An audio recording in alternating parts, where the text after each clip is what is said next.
ರಾಜ್ಯ ಉಸ್ತುವಾರಿಗಳಾಗಿರುವಂತಹ ರಾಧಾಮೋಹನ್ ಜಿ ಅವರು, ಪಾರ್ಲಿಮೆಂಟ್ನ ಬೋರ್ಡ್ ಸದಸ್ಯರಾಗಿರುವಂತಹ ಸನ್ಮಾನ್ಯ ಯಡಿಯೂರಪ್ಪನವರು ಹಾಗೂ ಕೇಂದ್ರ ಸಚಿವರನ್ನ ಒಳಗೊಂಡಂತೆ ಪ್ರಹ್ಲಾದ್ ಜೋಶಿ ಅವರನ್ನ ಒಳಗೊಂಡಂತೆ ಎಲ್ಲ ಕೋರ್ ಕಮಿಟಿಯ ಸದಸ್ಯರು ಭಾಗವಹಿಸಿದ್ರು. ಇವತ್ತಿನ ಕೋರ್ ಕಮಿಟಿ ಸಭೆಯಲ್ಲಿ ಬಹಳಷ್ಟು ಪ್ರಮುಖ ವಿಷಯಗಳ ಬಗ್ಗೆ ಚರ್ಚೆ ಆಯಿತು. ಮೊದಲನೇದಾಗಿ ಈ ರಾಜ್ಯ ಸರ್ಕಾರದ ವೈಫಲ್ಯಗಳ ಕುರಿತಾಗಿ ಚರ್ಚೆಯಾಗಿ ಈ ಸರ್ಕಾರದಲ್ಲಿ ರೈತರು, ದಲಿತರು ಮತ್ತೆ ಶೋಷಿತ ವರ್ಗ ನಿರ್ಲಕ್ಷ್ಯಕ್ಕೆ ಏನು ಸಂಪೂರ್ಣ ಒಳಗಾಗಿದೆ, ಇದರ ಬಗ್ಗೆ ಮುಂದಿನ ಹೋರಾಟದ ರೂಪುರೇಷೆಗಳ ಬಗ್ಗೆ ಚರ್ಚೆಯಾಗಿದೆ. ಕರ್ನಾಟಕದ ಸುಮಾರು 16ಕ್ಕಿಂತ ಹೆಚ್ಚು ಜಿಲ್ಲೆಗಳಲ್ಲಿ ಅತಿವೃಷ್ಟಿ ಉಂಟಾಗಿದ್ದು ರೈತರ ನೆರವಿಗೆ ಈ ಸರ್ಕಾರ ಧಾವಿಸಲಿಲ್ಲ. ಹಿಂದೆ ಬಿಜೆಪಿ ಸರ್ಕಾರ ಇದ್ದಾಗ NDRF ನಾರ್ಮ್ಸ್ಗಳನ್ನ ಹೊರತುಪಡಿಸಿ ರಾಜ್ಯದ ಬಜೆಟ್ನಿಂದನೇ ಈ ರಾಜ್ಯದ ರೈತರಿಗೆ ಸರ್ಕಾರ ನೆರವಿಗೆ ಆಗಮಿಸಿತ್ತು. ಆದರೆ ಈಗಿನ ಸರ್ಕಾರ ರೈತರ ಸಹಾಯಕ್ಕೆ ತನ್ನ ಬಜೆಟ್ನಿಂದ ಒಂದು ಪುಡಿಗಾಸನ್ನು ಕೂಡ ಬಿಡುಗಡೆ ಮಾಡಿಲ್ಲ. ಹಾಗಾಗಿ ಇದರ ವಿರುದ್ಧ ಹೋರಾಟವನ್ನ ಕೈಗೊಳ್ಳಬೇಕು. ಕೋರ್ ಕಮಿಟಿಯ ಸದಸ್ಯರ ನೇತೃತ್ವದಲ್ಲಿ ತಂಡಗಳನ್ನ ರಚಿಸಿ ಅತಿವೃಷ್ಟಿ ನೆರೆಹಾನಿಯಿಂದ ಉಂಟಾಗಿರುವಂತಹ ಪ್ರದೇಶಗಳಿಗೆ ಭೇಟಿಯನ್ನ ಕೊಟ್ಟು ಈ ರಾಜ್ಯ ಸರ್ಕಾರವನ್ನ ಎಚ್ಚರಿಸೋದ್ರ ಬಗ್ಗೆ ಕೋರ್ ಕಮಿಟಿಯಲ್ಲಿ ಚರ್ಚೆ ಆಗಿದೆ. ನೆಕ್ಸ್ಟ್ ಜನರೇಷನ್ GST ಏನು ಸ್ಲ್ಯಾಬ್ನಲ್ಲಿ ಗಣನೀಯವಾಗಿ ಇಳಿಕೆ ಆಗಿದೆ, ಇದು ಪ್ರತಿಯೊಬ್ಬ ಗ್ರಾಹಕರಿಗೆ ಮುಟ್ಟಬೇಕು. ಹಳೆಯ MRP ಇಟ್ಕೊಂಡು ಗ್ರಾಹಕರಿಗೆ ಎಲ್ಲಾದ್ರೂ ವಂಚನೆ ಆಗ್ತಾ ಇದ್ರೆ, ಈಗಿನ ಸರ್ಕಾರ ಅದರ ಬಗ್ಗೆ ನಿರ್ಲಕ್ಷ್ಯ ವಹಿಸಿದ್ರು ಕೂಡ ಭಾರತೀಯ ಜನತಾ ಪಕ್ಷ ಸಕ್ರಿಯವಾಗಿ ಗ್ರಾಹಕರಿಗೆ ಅದರ ಲಾಭ ತಲುಪುವಂತೆ ಎಲ್ಲ ಜನಪ್ರತಿನಿಧಿಗಳನ್ನ ಅದರಲ್ಲಿ ತೊಡಗಿಸಿಕೊಳ್ಬೇಕು ಅನ್ನುವಂತಹ ನಿರ್ಣಯವನ್ನ ಮಾಡಲಾಗಿದೆ. ಮಾನ್ಯ ಡಾಕ್ಟರ್ ಅಶ್ವಥ್ ನಾರಾಯಣ್ ಅವರು ಸ್ಮಾರ್ಟ್ ಮೀಟರ್ ಹಗರಣದ ಬಗ್ಗೆ ಈಗಾಗಲೇ ಏನೆಲ್ಲ ಬೆಳವಣಿಗೆಗಳು ಆಗಿದ್ದಾವೆ, ಏನೆಲ್ಲ ಹೋರಾಟ ಆಗಿದೆ, ಇದು ಸುಮಾರು 1,000 ಕೋಟಿಗೂ ಮೀರಿದಂತಹ ಹಗರಣ. ಈ ಹಗರಣದ ಬಗ್ಗೆ ಇನ್ನಷ್ಟು ಗಟ್ಟಿಯಾಗಿ ಹೋರಾಟವನ್ನ ಕೈಗೊಳ್ಳುವಂತಹ ಅವಶ್ಯಕತೆ ಇದೆ ಅನ್ನುವಂತಹ ಅಭಿಪ್ರಾಯವನ್ನ ವ್ಯಕ್ತಪಡಿಸಿದ್ದಾರೆ.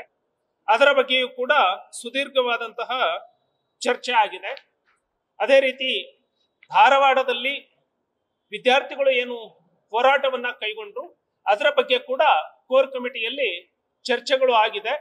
ಸೊ ಇದರ ಬಗ್ಗೆ ಯುವಕರ ಪರವಾಗಿ ಭಾರತೀಯ ಜನತಾ ಪಕ್ಷ ನಿಲ್ಲಬೇಕು ಅನ್ನುವಂತಹ ನಿರ್ಣಯವನ್ನ ಕೈಗೊಳ್ಳಲಾಗಿದೆ. ಧನ್ಯವಾದ.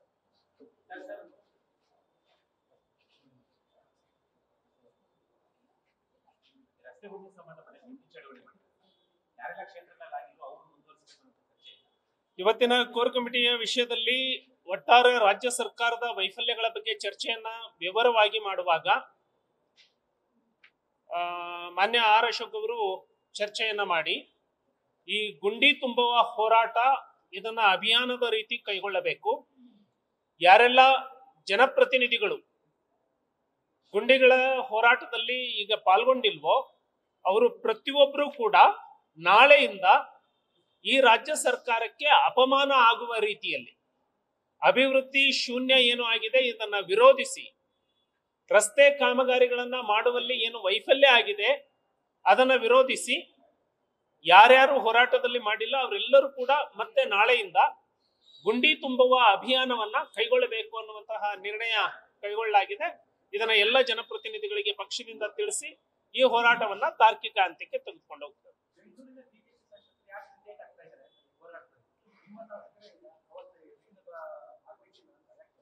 ಇಲ್ಲ, ಈಗಾಗಲೇ ಎಲ್ಲರಿಗೂ ಕೂಡ ಸೂಚನೆಯನ್ನ ಕೊಟ್ಟಾಗಿದೆ. ಆ ಥರ ಯಾವುದೂ ಇಲ್ಲ. ಭಾರತೀಯ ಜನತಾ ಪಕ್ಷ ಯಾವತ್ತಿಗೂ ಕೂಡ ಜನಪರವಾದಂತಹ ಹೋರಾಟದಲ್ಲಿ ಹಿಂದೆ ಬೀಳುವಂತಹ ಪ್ರಶ್ನೆಯೇ ಇಲ್ಲ. ಭಾರತೀಯ ಜನತಾ ಪಕ್ಷ ಬೆಂಗಳೂರಿನಲ್ಲಿ ಇಷ್ಟು ದೊಡ್ಡ ಸಂಖ್ಯೆಯಲ್ಲಿ ಶಾಸಕರನ್ನ ಗೆಲ್ಲಿಸ್ಕೊಡ್ತಾ ಇರುವಂತದ್ದೇ ಜನಪರವಾದಂತಹ ಹೋರಾಟದ ಮೂಲಕ. ಹಾಗಾಗಿ ಎಲ್ಲ ಶಾಸಕರು ಕೂಡ ಈ ಹೋರಾಟದಲ್ಲಿ ಭಾಗವಹಿಸ್ತಾರೆ. ಈ ಹೋರಾಟದ ತಂಡ ಅಲ್ಲ, ವೈಫಲ್ಯಗಳ ಬಗ್ಗೆ, ಅತಿವೃಷ್ಟಿ ಪ್ರದೇಶಗಳಿಗೆ ಭೇಟಿ ಕೊಡುವ ಬಗ್ಗೆ, ಮುಂದಿನ ಸಂಘಟನಾತ್ಮಕ ಚಟುವಟಿಕೆಗಳನ್ನು ದೃಷ್ಟಿಯಲ್ಲಿ ಇಟ್ಕೊಂಡು ಕೋರ್ ಕಮಿಟಿ ಸದಸ್ಯರ ನೇತೃತ್ವದಲ್ಲಿ ಒಂದು ತಂಡವನ್ನ ರಚಿಸಿ ಅವರು ಆಯಾ ಜಿಲ್ಲೆಗಳನ್ನ, ವಿಭಾಗಗಳನ್ನ, ಅವರಿಗೆ ವಹಿಸಿಕೊಟ್ಟಂತಹ 3-4 ಜಿಲ್ಲೆಗಳಲ್ಲಿ ವೈಫಲ್ಯ, ಅತಿವೃಷ್ಟಿ ಮತ್ತೆ ನೆರೆಹಾನಿ ಪ್ರದೇಶಗಳಿಗೆ ಭೇಟಿ, ಸಂಘಟನಾತ್ಮಕ ಚಟುವಟಿಕೆ ಹಾಗೂ ರಾಜ್ಯ ಸರ್ಕಾರದ ವೈಫಲ್ಯದ ವಿರುದ್ಧದ ಹೋರಾಟ ಇವುಗಳನ್ನ ಮಾಡೋದ್ರ ಬಗ್ಗೆ ನಿರ್ಣಯ ಆಗಿದೆ. ಸಾಮಾಜಿಕ ಆರ್ಥಿಕ ಸಮೀಕ್ಷೆ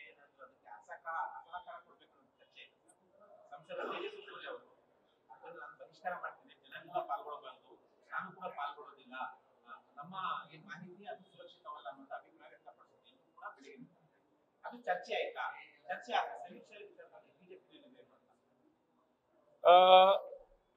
ಜನಗಣತಿಯ ಬಗ್ಗೆ ಕೋರ್ ಕಮಿಟಿಯಲ್ಲಿ ಚರ್ಚೆ ಆಗಿದೆ. ಸೊ ಭಾರತೀಯ ಜನತಾ ಪಕ್ಷ ಜಾತಿ ಜನಗಣತಿಯನ್ನ ಪೂರ್ವ ತಯಾರಿ ಇಲ್ಲದೆ, ಸಂಪೂರ್ಣ ಸಿದ್ಧತೆ ಇಲ್ಲದೆ ಮಾಡ್ತಾ ಇರೋದ್ರ ಬಗ್ಗೆ ಆತಂಕವನ್ನ ವ್ಯಕ್ತಪಡಿಸಿದೆ.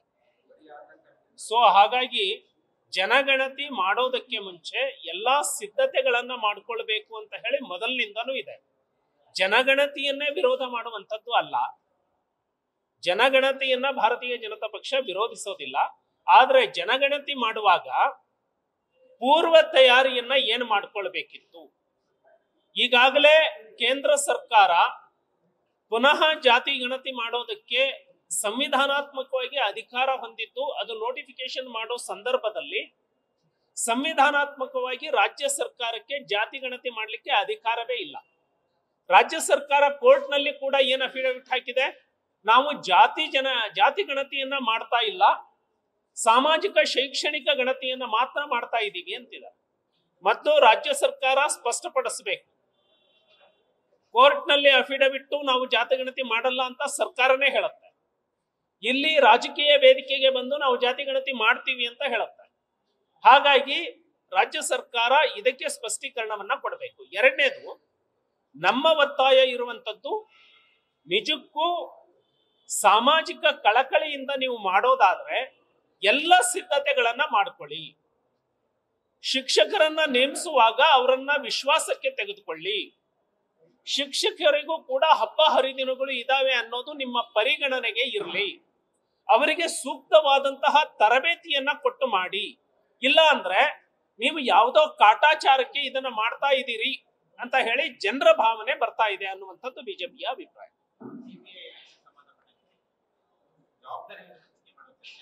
ಈಗಾಗಲೇ ಇನ್ನೊಂದು ಸುತ್ತಿನ ಮೀಟಿಂಗ್ ಈಗ ನಡೀತಾ ಇದೆ. ಜಿಬಿಎ ಕುರಿತಾಗಿ ಆ ಮೀಟಿಂಗ್ ಅನ್ನ ತೆಗೆದುಕೊಂಡ ಮೇಲೆ ಅದರ ಬಗ್ಗೆನೂ ಕೂಡ ಏನಾಗಿದೆ ಅನ್ನೋದನ್ನ ತಿಳಿಸ್ತಾರೆ.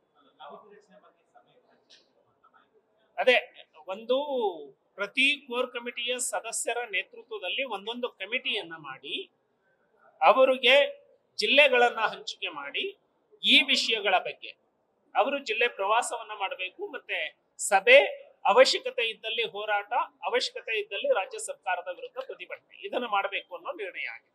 ಧನ್ಯವಾದ. ನ್ಯೂಸ್ ಫಸ್ಟ್, ನಿರ್ಭೀತಿಯಿಂದ ನಿಮ್ಮ ಪರವಾಗಿ.